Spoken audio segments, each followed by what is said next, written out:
नमस्कार। बहुत दिनों बाद फिर से मैं एक छोटा सा संदेश लेके आप लोगों के सम्मुख प्रस्तुत हुआ हूँ।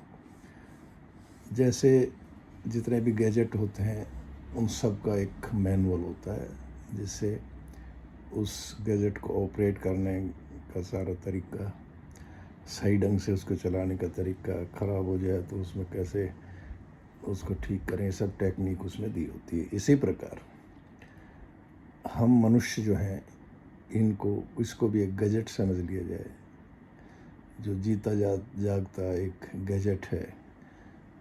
उसको चलाने के लिए भी भगवान ने एक मैनुअल बनाया जिसका नाम है भगवत गीता। ये भगवत गीता एक नियमावली पुस्तिका है जिसमें हमारे जीवन के सारे क्वेश्चंस का आंसर दिया गया है। पहला क्वेश्चन है व्हाई आई एम हेयर, मैं इस संसार में हूँ ही क्या, क्यों? इसका जवाब गीता देती है, इस संसार में I am because of my past actions, जिनको कर्म कहते हैं। पूर्व में किए हुए कर्मों की वजह से हम यहाँ हैं।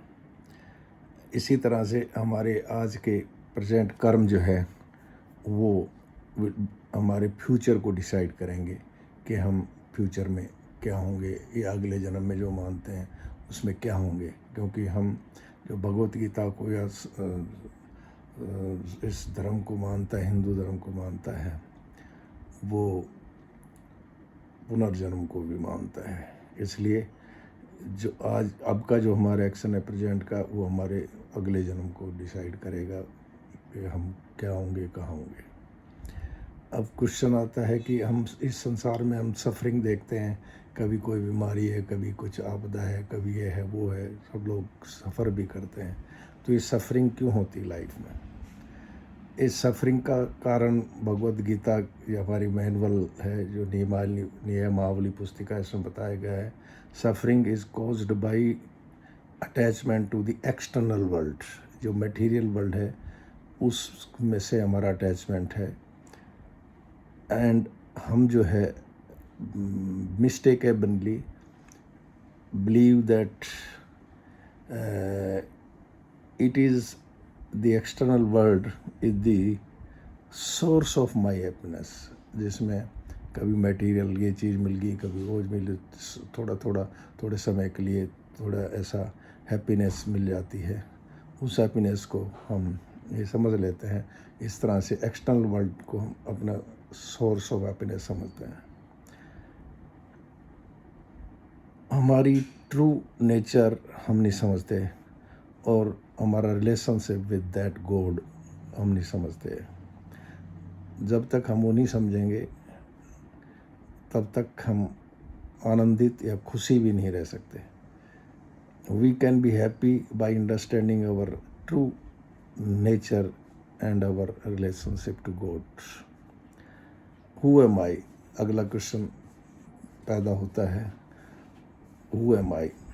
इसका जवाब भी भगवत गीता में दिया है, आई एम नॉट बॉडी और mind, I am the external आत्मा, इटर्नल आत्मा, विदाउट बर्थ और डेथ। मैं शाश्वत आत्मा हूँ, जीवात्मा हूँ, जिसका ना कभी जन्म होता है ना कभी मृत्यु होती है। अगर इस तथ्य को हम जान लें तो हमारे को जीवन में तकलीफ़ होने के चांस बहुत कम हो जाएंगे। अब क्वेश्चन होता है, ये गॉड के रिलेशनशिप की बात की, तो हु इज़ गॉड? इसका भी भगवत गीता में भगवान श्री कृष्ण ने बहुत ही अच्छा जवाब दिया है कि God is the intelligent and material cause of the universe. इस यूनिवर्स का इंटेलिजेंट और मटेरियल कॉज है गॉड। अब सवाल होता है, where can we find this God? Gita ने, भगवत गीता में बताया भगवान ने, God is everywhere, it is all pervading, it exists in the entire universe. How can I then reach God? The answer is, I just have to realize that God is in me and in everybody else. उसके लिए हमें क्या करना है? हमें सिर्फ ये करना है, we should perform the right actions with right attitude without being attached to the results. अब बीच में मैंने बताया कि भगवान इस संसार का इंटेलिजेंट और मटेरियल कोज है. इंटेलिजेंट और मटेरियल कोज क्या होता है? जैसे मकड़ी का हम उदाहरण उसमें उपनिषदों में दिया होता है कि एक जैसे कि मकड़ी है, वो प्रोजेक्ट करती है something from her mouth and draws back it's threads. उन थ्रेड्स से वो अपना जाला बुनती है. वो कहीं बाहर से वो थ्रेड लाती नहीं है. She projects forth and draws back those threads from her inside. दूसरा एग्जाम्पल है, प्लांट्स जो है पौधे ग्रो करते हैं अर्थ में, बाल हमारे शरीर में ग्रो करते हैं. So does the universe emerge from that imperishable being that is called God. सो इसमें जो हमने एग्जाम्पल दिए उसमें थोड़े एग्जाम्पल और जोड़ेंगे कि जो कुम्हार घड़े बनाता है, मिट्टी से घड़े बनाता है, और सुनार जो है सोने से तरह तरह के आभूषण बनाता है. तो थोड़ा समझने की बात है कि जो ये मिट्टी है या गोल्ड है या सिल्वर है, वट एवर इट इज़, वो मटेरियल कोज है से उनके घड़ों के और उसके गहनों के, जवाहर, अब जो भी ज्वेलरी बनती है उसके मटेरियल कोज है. लेकिन एक बनाने वाला होता है, उनका पोटर है या गोल्ड स्मिथ है, वो उसको इंटेलिजेंट कोज कहते हैं. मटेरियल कोज को हिंदी में कहते हैं उपादान कारण. इंटेलिजेंट कोज को कहते हैं निमित्त कारण. तो जो निमित्त है वो इसमें सुनार है या पोटर है, कुम्हार है.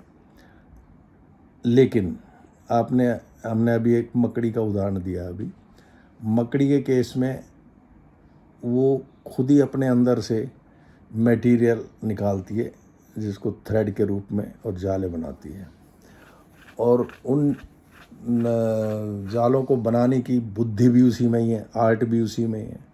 तो इसी तरह से भगवान जो है अपने अंदर से ही, जिसको माया हम कहते हैं, वो अपने अंदर से ही वो मटेरियल निकालते हैं और उससे ही वो खुद स्वयं ये सारे संसार यूनिवर्स की रचना करते हैं.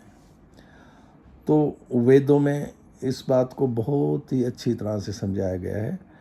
ये संसार जो है उस इम्पेरिशेबल बीइंग, या उसको आप प्रकृति कह लो, कुछ भी कह लो, कोई नाम दे दो, उसने ही अपने अंदर से निकले हुए मटेरियल से इस सारे संसार की संरचना की है. तो गीता में जो थोड़ा सा टॉपिक मैंने लिया है वो यही है कि भगवान का वो इंटेलिजेंट कॉज और मटेरियल कॉज इस संसार को बनाने का है. उस बात को अगर हम समझ जाएं कि भी क्यों संसार एग्जिस्ट करता है, कैसे ये चल रहा है, क्यों हो रहा है, तो हम भगवान को भी रियलाइज़ करने लग जाएंगे. और ये सब होगा जब हम we perform the right actions with right attitude without being attached to the results and without being attached to the world outside. We have to peep inside and find out what is what, who pervades into this entire universe. And if we try to reach that imperishable being, we can realize that this is a matter of realization only. There is nothing going or touching or uniting. This is only a realization. So we have to act according to this manual. If we act according to this manual, then we are definitely going to achieve happiness, not only happiness but anandam, that is the ultimate kind of happiness. तो हम सब, मैं सब भाई बहनों से ये विनती करता हूँ, आई एग्जॉर्ट कि आप सब लोग थोड़ा थोड़ा इस भागवत गीता को पढ़ें और समझने की कोशिश करें। यही मेरा छोटा सा आप लोगों के लिए संदेश है। धन्यवाद, नमस्कार।